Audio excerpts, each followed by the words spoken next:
Thank you for following us all this while. My name is Lily, and on the show I'm Obapa Lee.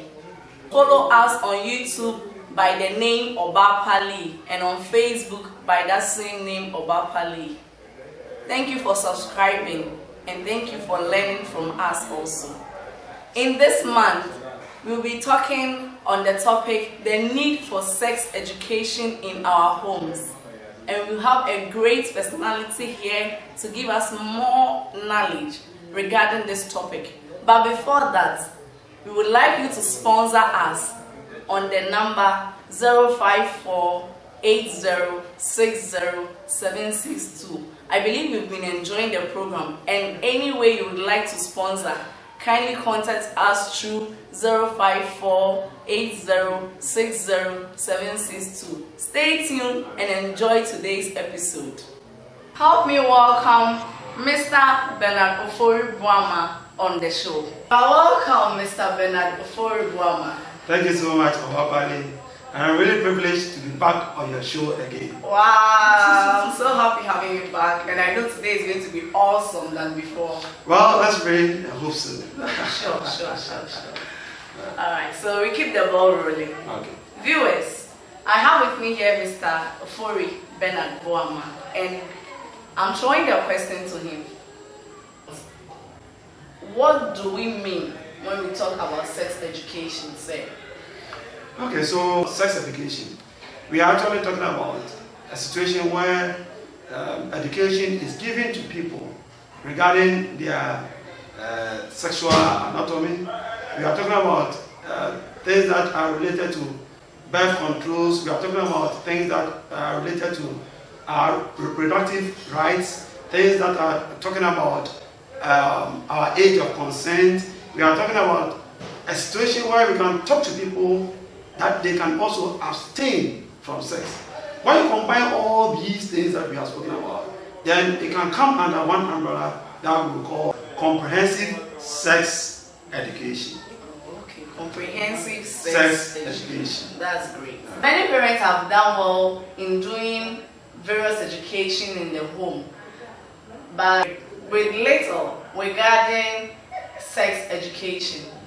I would like to know what could be some of the reasons why sex education in our homes is a difficult or hard to crack matter most parents shy away from. Yeah, this is it's a bit dicey, you know. It's seen by different people from different angles. Okay, so for me, one of the things that I can talk about is this. In the olden days, it's seemingly seen as though talking about it was a taboo. Yes. To say, "Oh, boss, what bunsu?" And then it was seen as something that are related to only adults. So why talk to children things concerning about? That is one of the reasons why they were not willing to talk to it about the younger ones. Healthy sex is meant for married couples. Okay. Underlined, married couples. So if you are not married, then please, you are out of it. It's a better married couples. Married couples. Viewers, I hope you don't have issue with us. Married couples. However, the younger ones, I think, should be educated on it. They should have a full knowledge about it, but not practicing it. I strongly believe that if we have knowledge about it, it will go a long way to help than not to talk about it at all. Because as we move along, you realize that apart from the home, there are several avenues that people get to know about it, even when the parents are not aware their children know about it. Sure. So then, we are supposed to make them know about their education, which is very, very, very important. Okay. Thank you so much. Meaning sex education is really important. We are not saying that children should be engaged in sex. No, it's never said anywhere, and we will never advocate that. But we are advocating the need for them to have knowledge about sex and about their bodies and about what it means concerning sex education in our homes. We are stressing on the education. And we will be preaching abstinence. Sure. We are stressing on the education and preaching abstinence. Great. So Mr. Bernard is telling us that we are stressing on the education, the need for sex education in the homes, and we are preaching abstinence. Abstinence, why? Because we are talking about children and teens here. Abstinence till marriage. That is what we are talking about here. Because later we will come to know when a child is involved in illicit sex, the consequences of it. So stay tuned as we continue. Right. So the second thing is, where do I start from? Okay, where am I starting the thing from? So in the first place, it has been seen as a taboo, seemingly as a taboo. So it's something that is seemingly seen as a taboo. Now, if you want to talk to someone about it, where are you going to start from? Okay, so if I don't know where to start from, then I better keep quiet and let the sleeping dog lie. Okay, so most parents don't know where to start from, so mostly they also don't want to talk about it at all. Wow. They will not like to talk about it at all. And I believe this education is going far to help us a lot. The third thing I will talk about is that parents have this fear that the children will be promiscuous because of the knowledge that they have acquired. So that if my mother has told me, I have to do this, I have to do that, I have to do that, I have to do that, and I'll be safe, I'll not be this, I'll not be that, then they know it from inside out. Then the danger that the parents are having is that the children will be jumping from one man to another. So then they will mess up their life.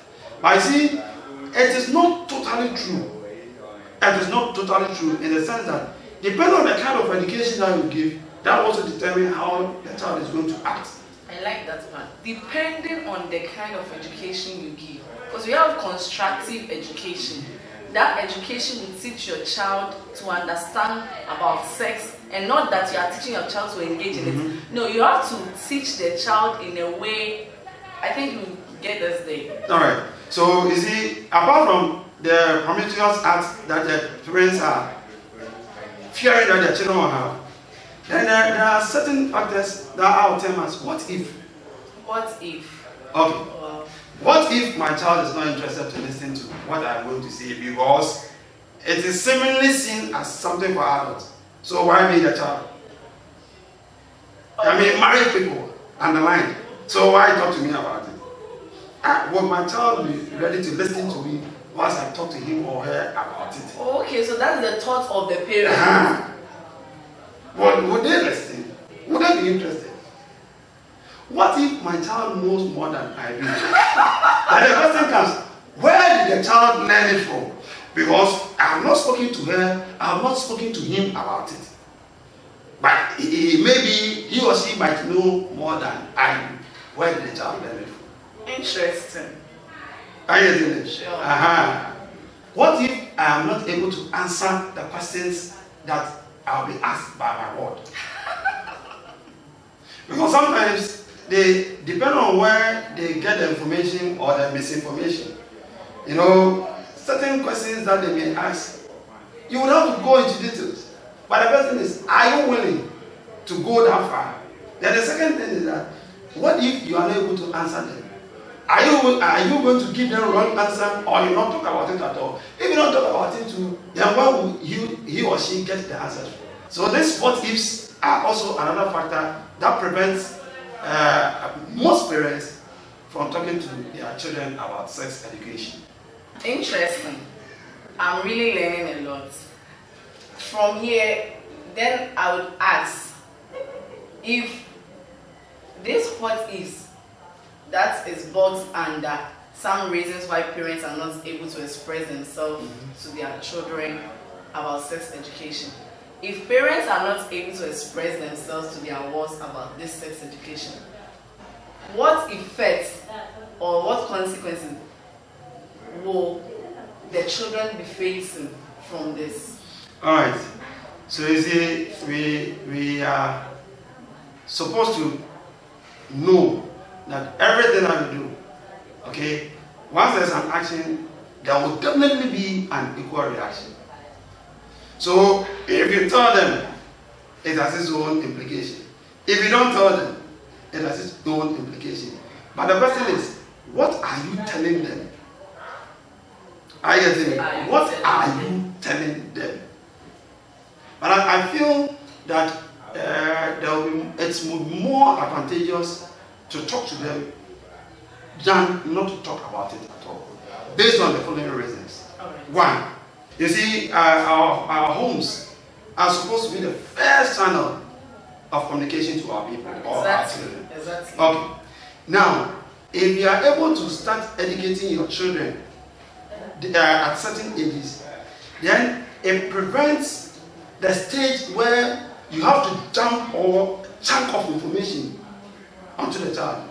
Because if you have begun earlier, as the child grows, at every stage you give a bit knowledge about it, a bit of information about it, a bit of information about it, a bit of information about it. So when he gets to a certain level, at least he or she might have received a certain kind of information. So then giving further information will be easier. But if you wait till he or she gets to a certain stage and you decide to start all over, then it looks as if you have, you are going to jump a chunk of information, and that will be very difficult for the child to be able to understand.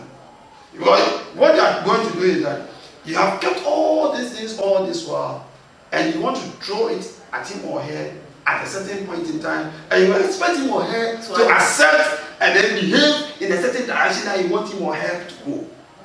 But if you had done it bit by bit, as in stages, it would have helped. So one of the reasons why that I feel is good is that it prevents dumping chunk of information on the child that will make it very difficult for him or her to assimilate.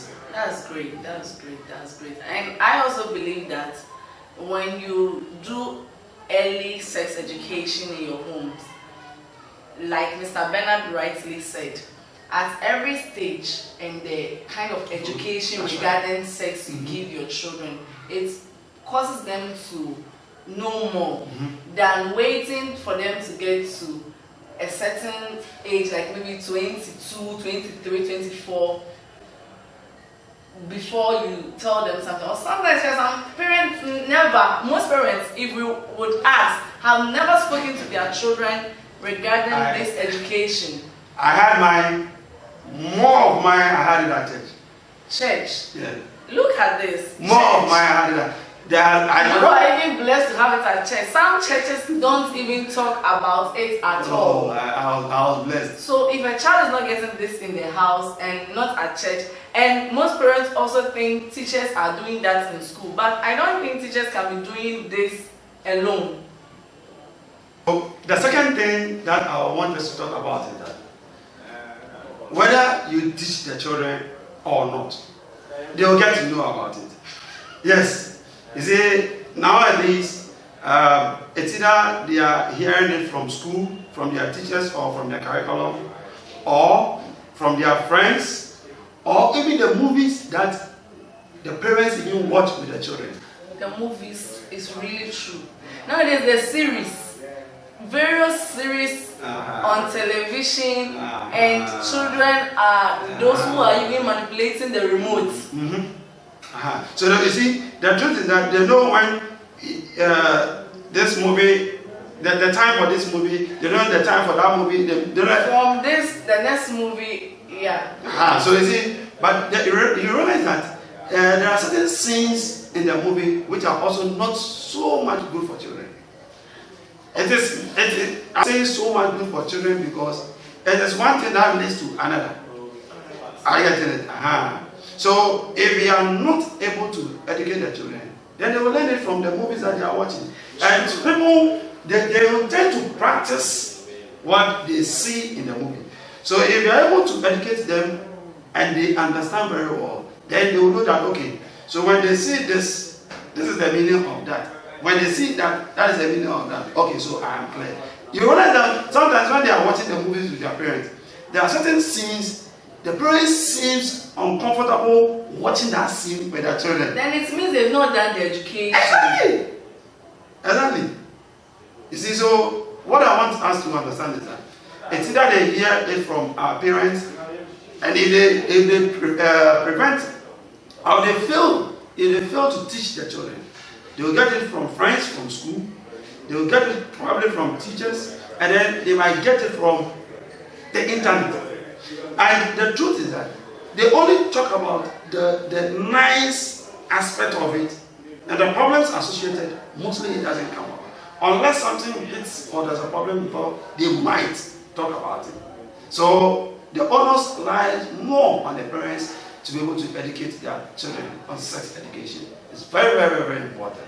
Sweet parents, we know you are doing very well regarding the raising up of your children, but we would like to advocate that please include sex education in the homes. Let your children understand that when you see a man and a woman standing, talking in a certain posture, this is what it means. And then you let them know that at this your stage, like Mr. Bernard rightly said, at this your stage, this is not meant for you to be involved in. At this your stage, you shouldn't be involved in this place. Then you teach the child when it's right for the child to be involved in such things. I think that will really go far in helping. Else, when you begin to watch movies with them and the scenes regarding sex and other stuff begin to come in, either you will feel uncomfortable or you change the channel. Sometimes I even ask their children to close their eyes. Oh my God. Oh yeah.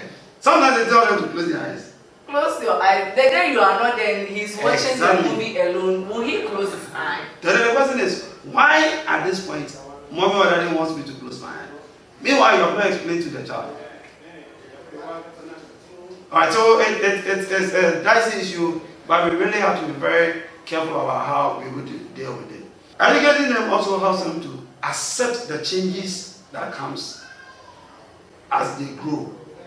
Okay, the changes in their body. Right. The changes in their body as they grow, they accept and then know that, okay, I've been spoken to by my parents that at this age, I'll see this hairs there, my voice will break, something may happen. I may have the urge or the desire to have sex, but it's normal because there are certain things called hormones in my body that are yearning for it. But the fact that it comes doesn't mean I have to act. Then you see, parents should also help their children to know how they can be able to overcome some things when they start feeling that way. Because whether they like it or not, they will hear about it. Certain parents who are not really into education, in terms of sex education, regarding their children, most children go out there and hear what their friends say. Okay. Then, okay, my friend said that blah, blah, blah, blah, blah. Let me try it today and see. Because he has not heard you talk to her about it in the house. Even what is being taught at schools and my friends. If you are able to talk to your children in terms of sex education, it opens up the communication between you and your child. Sure, I believe it opens that one. So because it wouldn't cause them to hide anything from you. If we can talk around this, then any other thing regarding maybe an attempt of someone in your house, in school, in the neighborhood, trying to meddle with your child in a way, the child can report to you. But if the education is not really happening in the house, it becomes an issue. Either they keep it to themselves or the person keeps harming the child or abusing the child sexually. Yeah, so that is it. You know, with this sex education thing, it opens up the communication between you and the child. So anything that happens, the child will just come to you. Okay? Then one other thing that I want to talk about is that it also helps the child to create boundaries. Boundaries in the sense that mommy has told me I shouldn't allow anybody to touch my breast. I shouldn't allow anybody to touch my buttocks. I shouldn't allow anybody to do this. When a man shakes me and tickles my hand or something, it means this, that means that. Then it makes them understand, okay, now I am moving out. I am more prepared. Anybody who tries to do something as opposed to what I have been taught, then it means that the person is overstepping the boundaries that I have set for myself. I heard about something, I don't know how true it is, but about this guy who had sex with a young lady, and not knowing, the mother had told the girl that if a young guy have intercourse with her, nothing will happen. But if the young guy kisses her, then she will get pregnant. So the young girl will go to this guy's house, they will have sexual intercourse, even at that young age, the girl will not complain. But when the guy wants to kiss her, then the girl will try to prevent, shy away from it. Then the guy was like, why? They said, no, my mother said if you kiss me, I'll get back. Imagine. Seriously. It will amaze you the kind of information that people give to their children. You see? So all these things are not helping us. If we want to do it, then we have to do it right. Probably in movies or other places. So then, if you don't tell them, you are watching the movies and they see those acts in it, in your absence, they choose to, work that way. And who knows? You might not be able to detect unless maybe there's a problem. And you'll be surprised and probably will regret for not telling them about it. But they themselves finding it in a way and then they're doing it.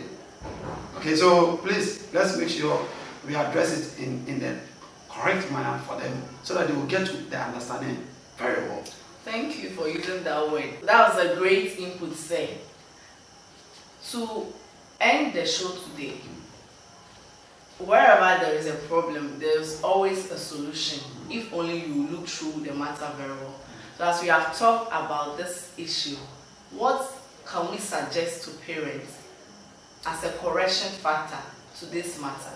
All right, so I think that one of the things that I would urge parents to be doing is that they should know that whether they tell them or not, the children may have access to the information. Either from school, from friends, from the net, or whatever. Movies. But you see, movies. But the kind of information that they'll be getting is a problem. They can be misinformed. And because he or she doesn't hear anything from the other side, which is expected of you to have told them, then they will go by what they have been told or what they've seen or what they've heard. So more education should be done for our younger ones as they are moving on. And then the second thing that I'll talk about is that parents should be prepared and ready to solve or answer any question that their wards would ask. We shouldn't just trash it up. The question is, if that ward is a child and he or she is asking a question that is supposedly to have been asked by an adult, then where did he or she hear it from? You are even fortunate he or she wants to ask you. So then you take the advantage and then give your ward the right explanation so as to be clear. If not, you trash it off, then you're putting the life of your ward in danger. Because he or she has heard it. Where he or she heard it from, the child has not disclosed to you. And you're also trashing it off. That's serious. So we should be ready and willing to answer any question that our wards ask us. Then the third thing is that we should try to answer the what ifs. Okay? And make sure we read around it. So our parents, I'm telling you, if you have no idea about sex education, please start reading about it now. You can even listen to this message. Yeah, very, very important. When you hear, start reading about it and make sure you have a lot of information. Because whether you like it or not, the children will get to know. Either through a fair means or a foul means. Either through a fair means or a foul means. And we don't want them to get it through a foul means. That is why we are advocating that sex education should really be intensified in our homes. Thank you so much, Mr. Bernard Ofori-Boamah, for coming. My pleasure. God bless you for watching, and thank you so much. Subscribe to the channel Obapali. Tell a friend to tell a friend. Upcoming parents, those who are getting married, please, you need this information so that you can raise your walls very well and we'll have a better society. Thank you. God bless you. Bye.